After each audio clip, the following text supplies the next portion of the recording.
only recently started working here. I was at the University of Leeds before that. So like you, I don't know where the buildings are, I don't know how IT works, so we're all in the same boat where everything will go wrong and you'll be my test here. You're happy about that, right?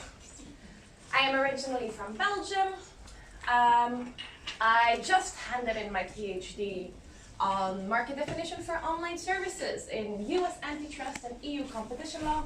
So everything that is digital, I'm into everything that is business models, everything that is product design, and everything that is personal data and how it intersects with, is that the right word? Thanks. With competition law, all of that is what I do. I lately have started doing other things as well, but that's my specialty. So I'll be teaching this class, but so will Johnson. Her specialty is intellectual property and competition law. She is an IP lawyer who is finishing up her PhD in IP from a competitive angle. So the two of us will be taking this together. She knows EU competition law, whereas I do both and have specialized lately in US antitrust law. Her area of expertise is EU competition law, so we'll complement each other quite well on this. We'll be covering both US and EU perspectives on different anti-competitive conduct. So, in case you hadn't noticed, I am not the above photo, I'm the below photo. My room number is 510, which is one of those difficult offices to get to. You have to go into the main building, then up to the 4th floor, then there's a secret passageway to the 5th floor, all to make me as difficult to get to as possible. That doesn't mean I don't want to see you. You are welcome to pop by. I will probably do like office hours on Tuesday morning or something. I haven't quite figured that out yet, but I will let you know. But in any case, you can come and find me. I am not hiding on purpose. So, these are going to be 2-hour lectures. My style of teaching and Johnson's style of teaching are probably going to be quite different. That's just the way things are when you have multiple teachers. But that's pretty cool as well, because it means you get a variety of perspectives. It also means that everything I say now about what I will do might be completely wrong for what Johnson does, but I'm sure she'll tell you, or you'll notice, how she teaches. The things that are definitely the same is how many classes we'll do. So we'll do 14 classes and 1 revision session. The 14 classes will start with a few basic general classes, like the history of competition law in the US and the EU, and classes on economics. I will cover all the basics. So as a rule, whenever you get a general explanation of how the law works in both jurisdictions, that'll be me. So I'll be covering your first class on history and concepts, which is the next class of ICL. I'll also be giving you your economics introduction. Now don't freak out, right? Economics, I've said this before, I say this a lot, is easy. It's one of the easiest branches you could study because it's super logical. Sometimes too logical, because people aren't actually logical, but let's leave that aside for a moment. If you don't know anything about economics, if you hate maths, it's okay, yeah? Economists, really good economists, tend to put their models into like formula and graphs and mathematical, beautiful looking things. But that just hides the fact that they're really simple principles, yeah?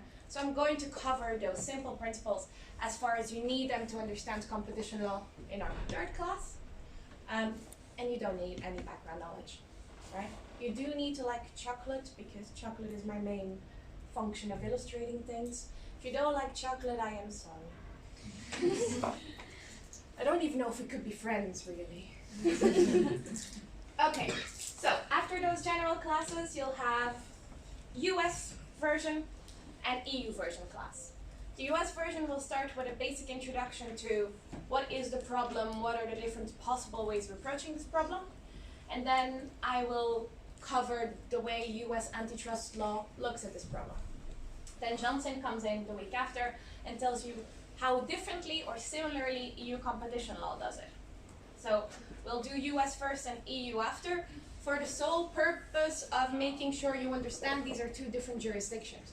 Because apparently in previous years, some students started mixing up US antitrust law with EU competition law and gave us really, really beautiful answers on exams and essays, which would have been amazing if that was just one massive country, but obviously not the case, right?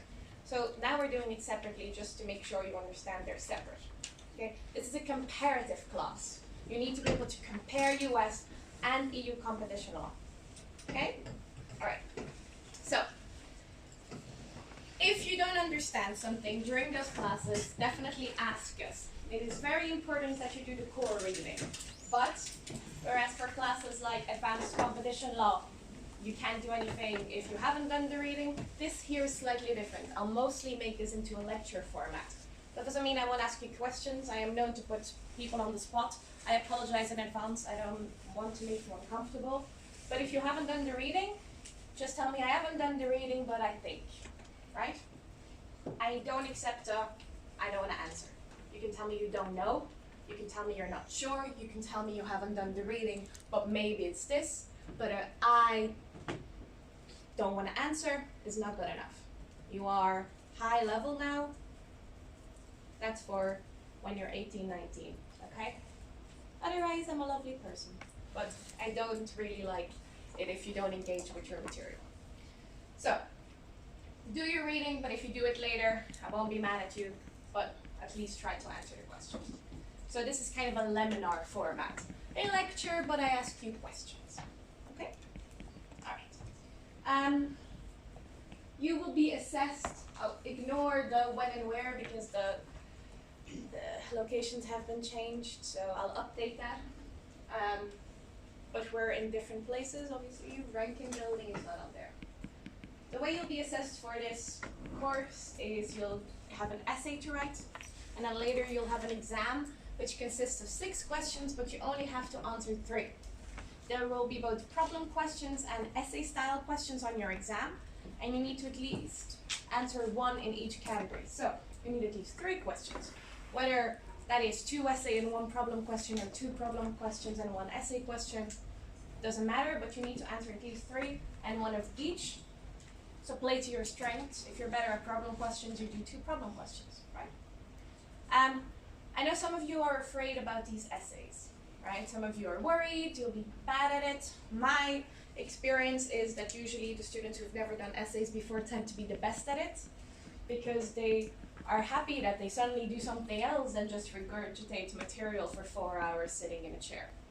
It gives you so much time to prepare, to read up on things, to think things through, that it's really good to become more learned in one particular topic. Now, if you haven't done it before, it might scare you a little, but you shouldn't be too scared, because we have a moment where you can give us your formative essay plan, yeah? So you can send it to us and we can have a look at, does that make sense? Is this a good structure? Are you touching on the right points? So you'll have some feedback on it, okay? In any case, you can go online and find, I have to be careful what I say here, find loads of guidance on how to write essays. Trust me, if you go further than that and just download or pay for an essay, we have a thing called Turnitin, it flags it, it's plagiarism, you're out, right? So don't do that. But do look up guidance on essays and so on online. If you're afraid of this, if it scares you, let us know. Depending on how much demand it is, I don't mind freeing up one of my evenings to be like, this is how you write an essay. Okay? But let me know in advance, and I will convince Mark to do it. He will probably say no and I'll do it on my own, but try. Okay. And then you'll have a regular style exam at the end of it. Okay. Any questions so far? Any worries? No? Okay. So, we're looking at international competition law, US, EU. We will teach you about the general principles of EU competition law and US antitrust law. We'll talk about why competitors are not allowed to cooperate. That means why they're not allowed to have agreements with each other, or to sit in a room and talk about their prices, things like that. We'll also talk about situations in which companies, even though they're not competing with each other, might still be breaking the law by cooperation. That's vertical restraints. We'll look at that as well. Interestingly, vertical restraints is an area where the EU and the US differ quite a lot. So this is one of those key points, whereas we seem to agree on horizontal competition, cartels, agreements between competitors. We disagree quite a bit on verticals, on cooperation between companies who aren't competitors. So we'll look at those things. We'll also look at unilateral conduct, and this is where the good stuff is, because everything is quite logical when you look at agreements and collusion, but logic goes out of the window when you look at unilateral conduct, which is why it's the most fascinating area, right? Mark would say verticals are more fascinating, but I disagree. I think areas without logic are always the most fun to teach, the most confusing for students. If you cry at the end of my lecture, I won't blame you. No, I'm scaring you, sorry. No, but it's really fun. You'll have fun. So this is about when companies get really big, yeah? The monopolies of the world. How do we deal with that? And this is where there are big areas of difference as well. I will not look at merger control, although they are really tied with these two other sections. I won't look at merger control because you have the IMC course, the International Merger Control course, and Mark is way better at mergers than I am, so there would be no point in me trying to do a half-assed job, whereas he can do it really well. Okay. So I've set this. All right, these are the textbooks. It's important that you have these, but I am aware that this one costs a lot of money, the Hovenkamp book. I mean, it's all relative, depending on what your budget is, whether mom and dad are paying or you're paying for yourself. But in any case, the Hovenkamp book, I think it's about £100. You can get it on Amazon, and it'll be here next day, but it is still £100. Do not fret, we have it in the library. And also, the beauty of Amazon lookup is that you can see quite a lot of the content via Amazon. Not all of it, stupid copyright, but you can see quite a lot of it online. Still not everything. You can go to the library and get it. Downside is there's only a limited number of copies, and I said this yesterday in ACL. I was haggling with the library to get more of them, and they were like, no, this is enough. And I was like, no, it's not. And they're like, you say it's not, but all your students have money, they will buy it. And you're like, psh, it's elitist. And they're like, well, if the students request a book, we will buy more of them. But apparently students never go up to the library and request a book, so either I am much more concerned about your purchasing power than you actually need, or you're too shy, whatever. Tell the library there's not enough of this book. Yes? Okay? So that by next year, or even by next month, we've got 60 copies of it. Let's go for 60. Whereas, this is the Hovenkamp book. It is the 5th edition. It's what you need for the US antitrust law part. It's quite important for this class. This one, Jones and Suffren and Dunn, is the EU one. And it's much cheaper. If you buy it, buy the recent version, which came out this August. And the difference is easy to spot because this one is Jones, Suffren and Dunn. All the other versions are just Jones and Suffren. This is one of the 2 staple textbooks for EU competition law. It is really, really good, really detailed. It is of use even after you've done your studies. If you do anything EU competition law related, it's a good book to have. Okay, just, I'll repeat, get the recent edition, yeah? There's no point getting an old edition because cases, like, there's at least 10 cases that have revolutionized the law since 2016. So, you'd basically be missing out on most of the good stuff. Yeah? Okay.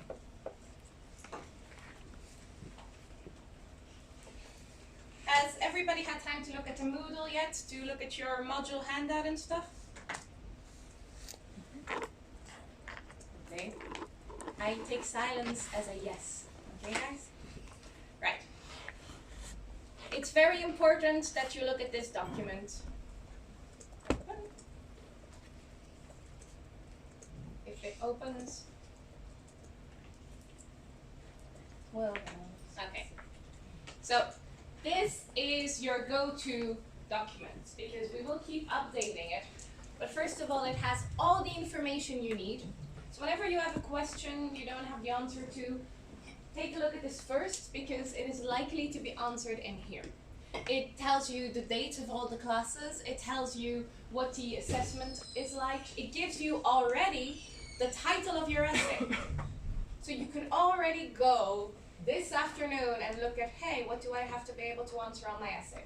Yeah? And it gives you, these are the dates. This is, please do not plagiarize. This is, you are not allowed to record unless you have explicit permission. Because GDPR. If you want to record a class, that's fine, but ask me and then I'll ask to room whether everyone's okay with that. I don't have a problem with it. If you record me in secret, I say stupid stuff all the time. People know that anyway.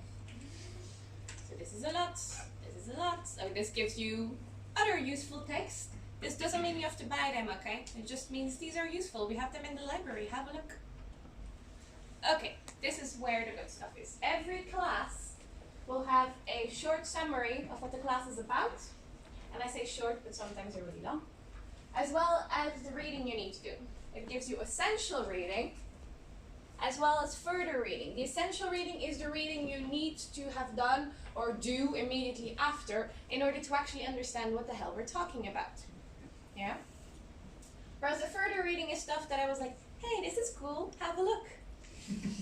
Now, when they're blue and underlined, it means that it's a link. You can click on it and it will bring you to the resource. Okay? As you see, sometimes it's short, the summaries, and sometimes it's long. Now, the reason this is so long is because it's an economics one, and I know you get freaked out, so I already give you a longer summary. Okay? So this is very important, and I will update it. Currently, there's only five classes in there. Yeah? But I will add more classes over time.